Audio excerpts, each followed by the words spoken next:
Luchando por la justicia. Tu asesor legal en radio. Soluciones legales para el día a día. De los especialistas a tus oídos. Luchando por la justicia. Luchando por la justicia. Hola, ¿qué tal, amigas y amigos de Luchando por la Justicia? Esperando que se encuentren muy bien y que tengan un viernes espectacular. Como sabemos, estamos frente a una crisis sanitaria, así que hay que seguir cuidándonos y tomar nuestras medidas y acciones preventivas para cuidar no solamente de nuestra salud, sino también la salud de todas las personas.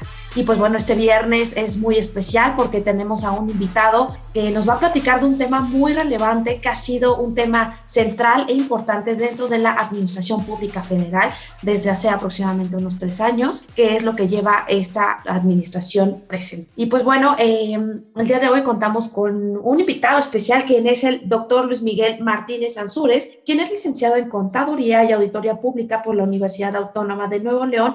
Asimismo, tiene especialidad en finanzas por el Instituto de Estudios Superiores de Monterrey y es doctor en Administración Pública por la Facultad de Ciencias Políticas de la Universidad Nacional Autónoma de México. Nuestro invitado nos va a platicar sobre la administración pública federal y la austeridad republicana. Doctor Martínez, bienvenido a Luchando por la Justicia del Instituto Mexicano de la Radio. Buenos días a todos. Bueno, doctor, realmente este tema de la austeridad republicana ha sido parte de la administración actual y pues bueno, algunos representantes de la administración pública precisaban que no era una contracción del gasto, sino una reorientación del mismo para las personas que menos tienen y que esto no implicaba reducir las plazas en cualquier sector o que hubiera una negación de servicios, sino que se explicaba como una nueva visión del gobierno del Estado mexicano para utilizar el erario público y buscar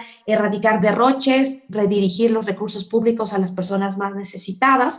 Y pues bueno, esto iba encaminado también a nuevas versiones y documentos para dibujar una versión más adecuada de lo que era la administración pública y que esta fuera aplicada a todos los entes y las instituciones del Estado. ¿Qué podemos entender como esta austeridad republicana dentro de esta administración? Bueno, es decir, fundamentalmente empieza bien porque se trata de evitar los excesos que se cometieron, pero sí tuvo repercusiones en la afectación del personal de la administración pública, lo que comúnmente llamamos burócratas, sí una afectación real. El primer paso fue un proyecto de reforma de la Ley Orgánica de la Administración Pública para cambiarle el nombre a algunas secretarías y reorientar el gasto efectivamente a los más necesitados, pero esto llegó a niveles, bueno, ese gasto en bienestar, estamos hablando de 300,000 millones de pesos al año,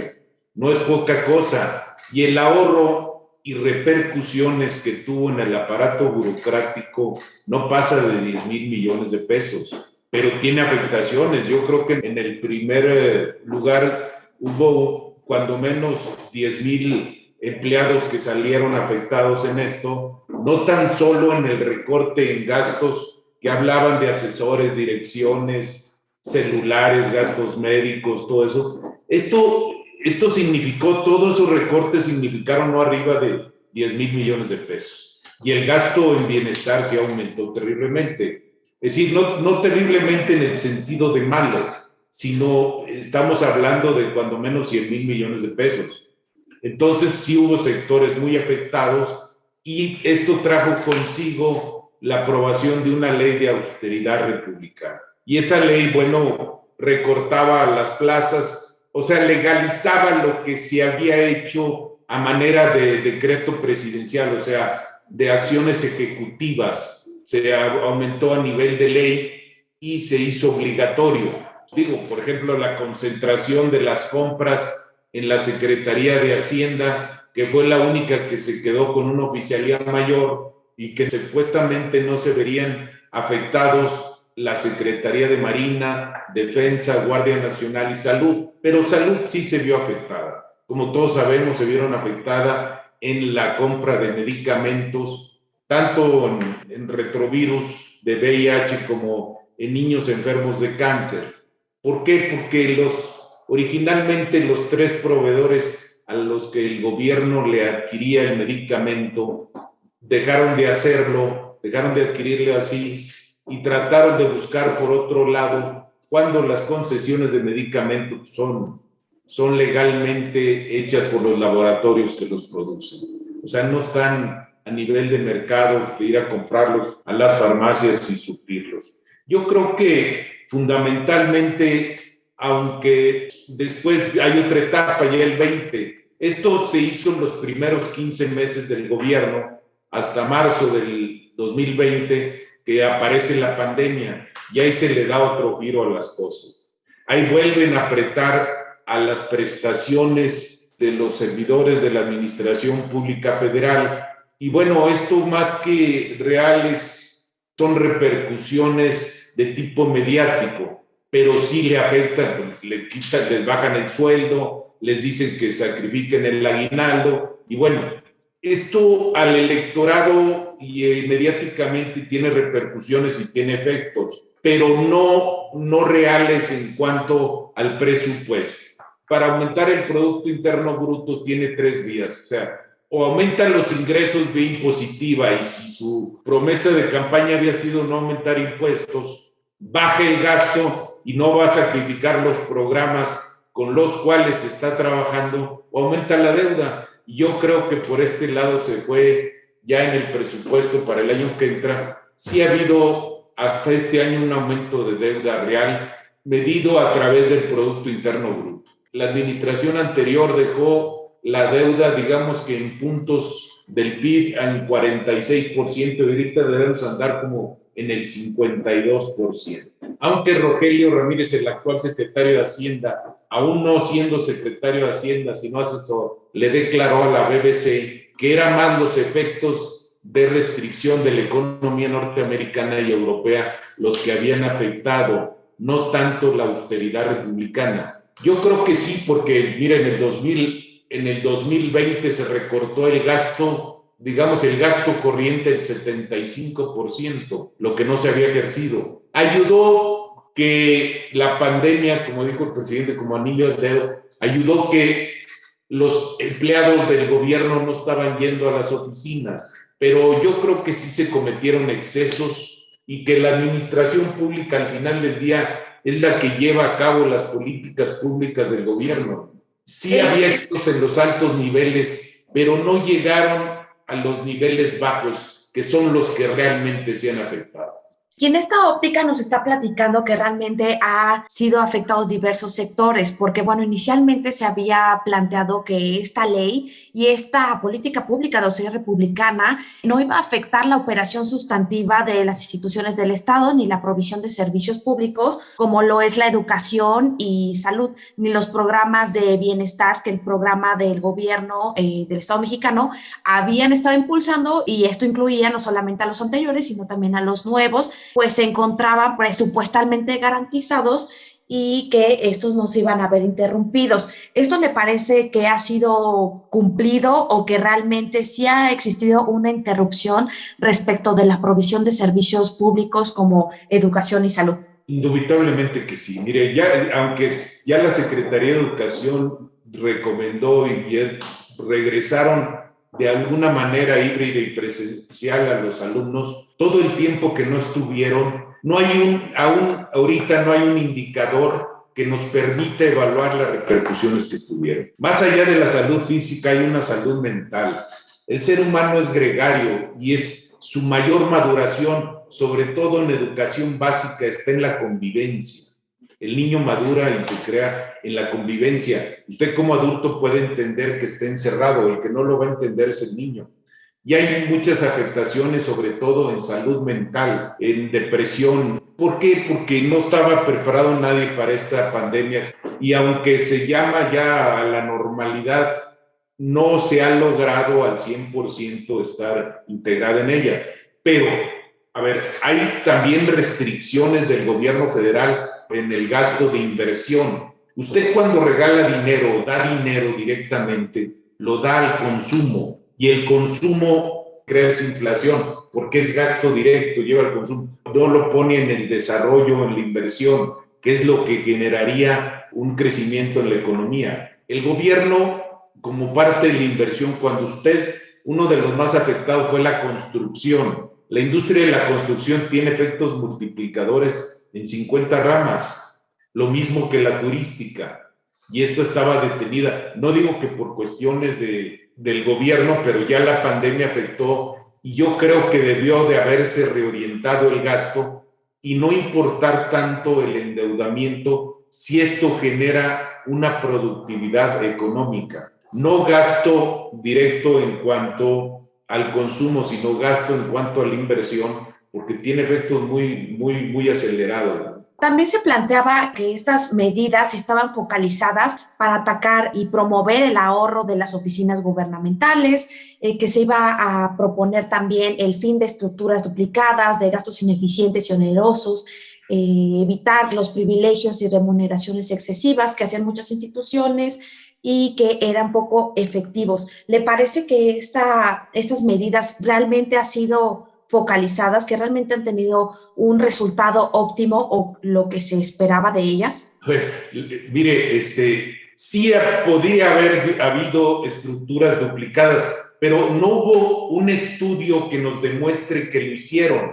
A ver, esto fue un acto voluntarioso. Usted decir que va a desaparecer 10 subsecretarías, yo le decía hace rato, cuantificando más o menos el ahorro en la burocracia, qué efectos ha tenido en la productividad y en la eficacia y la eficiencia de los servicios. No lo ha medido porque estábamos todavía y estamos en la pandemia. Es decir, a ver, el ahorro en todo este gasto de austeridad republicana, yo le repito, fueron 10,000 millones de pesos. Y usted aumentó el gasto en bienestar en más de 100,000. A ver, no quiere decir que no cuente, todo cuenta. El problema es que yo creo que hay cosas que son poco efectivas y menos eficientes en su recreación y más mediáticamente. Es decir, en lugar de oficiales mayores les voy a llamar jefes de la unidad de administración y finanzas. ¿Y eso qué? Es decir, dejar un solo oficial mayor para el gobierno federal, que Hacienda sea la que haga todas las adquisiciones federales. Bueno, es decir, quitar áreas, pero no desaparecen las áreas. No hay un estudio de eficiencia y eficacia administrativa. Simplemente se vio más como un hecho de tipo publicitario decir esto, ¿no? A ver, cuando se cambió la ley de la Administración Pública Federal entrando, pues solo se cambió la SEDATU por bienestar, en fin, eso es lo que se hace normalmente en varios sexenios, no siempre, pero en varios sexenios. Eficazmente no hay un estudio ni unos indicadores que nos permitan evaluar la eficiencia de esas medidas. Eso es lo que quiero decir en concreto. Ok, bueno, pues vamos a hacer una breve pausa aquí en Luchando por la Justicia del Instituto Mexicano de la Radio. Asimismo, invitarles a que nos escuchen a través del podcast del programa, las plataformas digitales y a través de la radio. Y pues bueno, volvemos en unos breves instantes, no le cambien. Luchando por la Justicia. Para fortalecer tu conocimiento sobre la forma ordenada y digna de vivir en la sociedad actual.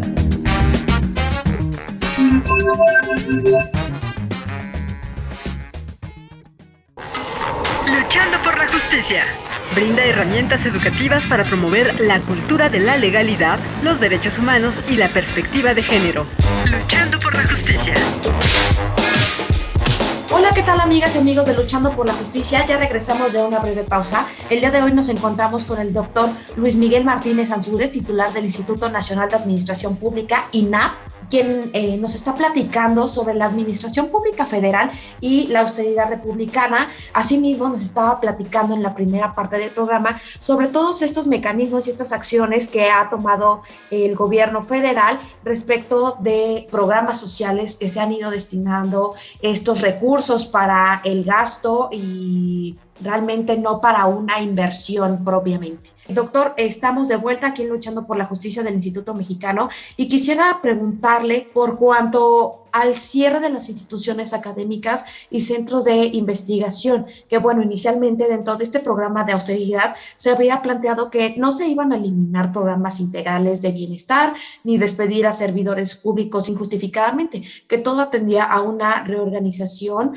con estricto apego a derecho, pero en esto fue cuando se cerraron instituciones académicas y centros de investigación. Y la pregunta es, ¿la austeridad republicana también debe abarcar el sector académico? Bueno, a ver, yo lo que creo aquí muy concretamente es no se han cerrado instituciones académicas. A ver, se ha recortado el gasto a través de los subsidios que daba CONACYT para la investigación, pero no se desaprovechó para estar satanizando al mundo científico, inclusive a la misma Universidad Nacional Autónoma de México, que es la madre de todas las universidades públicas del país. Es decir, no es necesario andar buscando enemigos donde no los hay.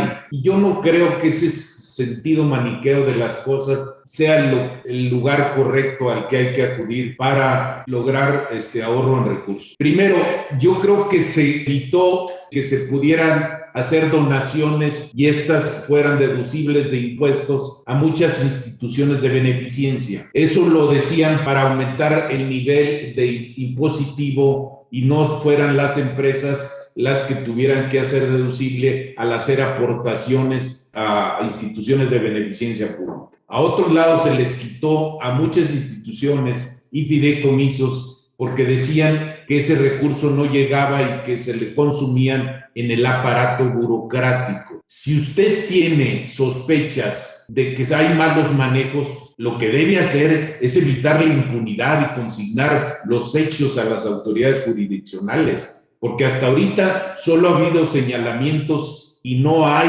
nadie que yo sepa, salvo 2, 3 funcionarios de alto nivel consignados. Es decir, señalar que están mal las cosas y solo yo las hago bien es dar el recurso de una manera directa. Yo sigo pensando que gobernar no es regalar dinero. Yo lo que creo es que se está evitando la triangulación de esos recursos a través de los fideicomisos que hacían bien y de las aportaciones que los particulares hacían a instituciones de beneficencia. Ese es por un lado.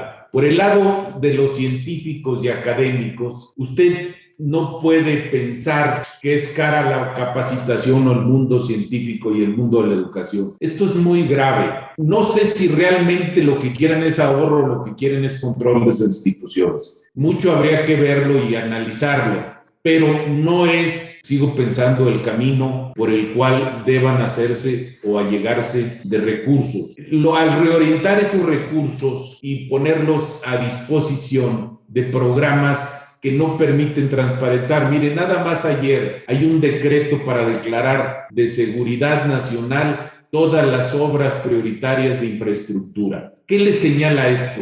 Que eso le evita hacer la observancia correcta de la ley en cuanto a esas obras, en cuanto a permisos ambientales, en cuanto a permisos de construcción, porque son obras prioritarias y de seguridad. A ver, yo creo que todo esto evita la transparencia y la rendición de cuentas en el manejo de los recursos. No estoy diciendo que lo están manejando mal, estoy diciendo que le da pie a hacerlo y eso no es conveniente para nada, para ninguna democracia, para ningún sistema que se llame democrático y que esté por cumplir las opciones. También en esta política pública de austeridad y en esta ley se habló de una reducción del gasto de la comunicación social y de reducir gastos administrativos en las instituciones como lo que eran materiales de oficina, impresiones, combustibles, porque decían que no solamente se debía ahorrar en términos económicos, sino también que era un compromiso del gobierno federal el cuidado al medio ambiente. La pregunta es, ¿se ha visto reflejado la austeridad republicana en el cuidado al medio ambiente? Pues no, a ver, yo oí al presidente decir que los ambientalistas, las mujeres, el asunto de género, los derechos humanos, eran creaciones de tipo neoliberal para no hacer cumplir las cosas como debían ser. A ver, yo no creo que el medio ambiente,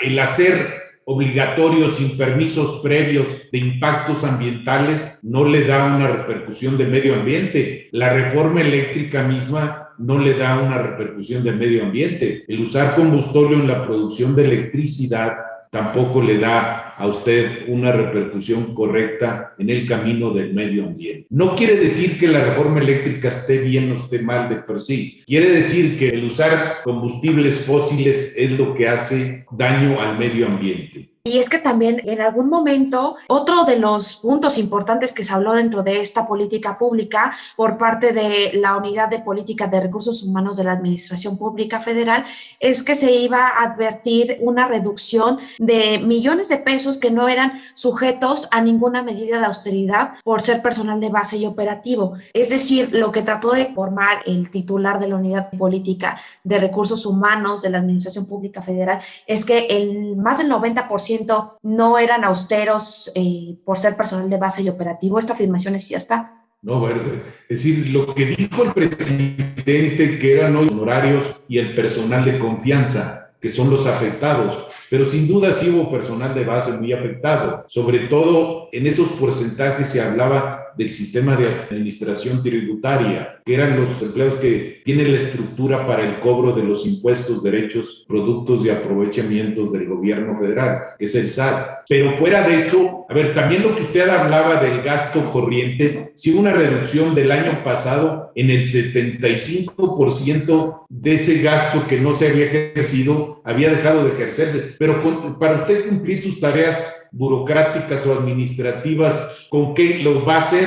Inclusive llegaron a la irrisoria situación de decirle que el que quería usar la computadora o la laptop de la secretaría se las vendían o se las iban a dejar que las pagara. O sea, todo eso va a gravar contra su ingreso personal como administrador público. Si usted tiene que llegar a cumplimentar sus tareas a las que tiene encomendadas, no hay otra manera de hacerlo. Además, eso de estar trabajando desde su casa, créanme que ninguna casa en el país, y menos en la del 80% del personal, está hecha ni para trabajar ni para tomar clases, ¿eh? Es decir, habrá personas que tienen esa oportunidad, esa opción, porque tienen más espacios, pero la gran mayoría no está hecha para eso. Y si usted, entre los gadgets y entre el internet, tiene que optar entre lo que le da ingreso y lo que le da educación, pues va a optar por el ingreso, ¿no? Va a dejar que trabaje la mamá o el papá o el mayor y no los niños estén tomando clases. Yo creo que sí hubo un retroceso grave en la educación. Ok, y bueno, la última pregunta que quisiera realizarle es que se planteó que la reducción de estas plazas a los servidores públicos, no solamente por cuanto a las plazas, sino también por cuanto a las prestaciones,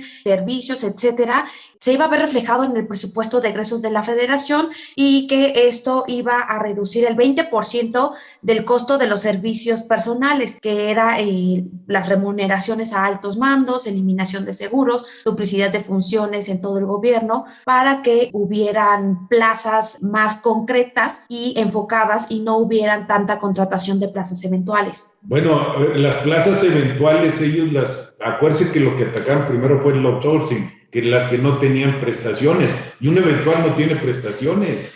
Si usted cree irse por ese lado, a ver, la cuantificación que yo le hice es exacta. ¿Por qué si realmente tuvieron ese ahorro del 20%, por qué no lo transparentan? ¿Por qué no lo dicen, esto fue el ahorro, esto representa y fue en estos rubros? Sí hubo prestaciones, por ejemplo, los asesores, los automóviles, el seguro de gastos médicos, los celulares, los gastos de representación, es más, los mismos viáticos. Puede haber un ahorro, pero eso es a corto plazo y tiene un techo, no es perenne ni es permanente. Y eso se agotó con el primer año, no da para más. La liga usted ya no la puede estirar, no es por ahí por donde va el camino.